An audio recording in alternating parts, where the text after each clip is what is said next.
A magnitude 5.0 earthquake near Koronadal, South Cotabato, Soccsksargen, Philippines was reported only 17 minutes ago by the German Research Center for Geosciences (GFG), considered one of the key international agencies that monitor seismic activity worldwide.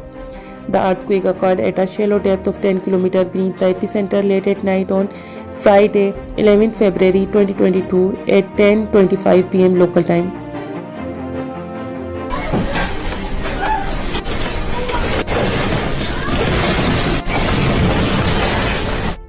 A second report was later issued by the European Mediterranean Seismological Center (EMSC), which lists it is a magnitude 5.2 earthquake.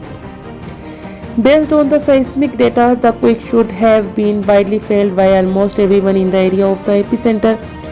It might have caused light to moderate damage. Please subscribe my channel, like and share. Thanks.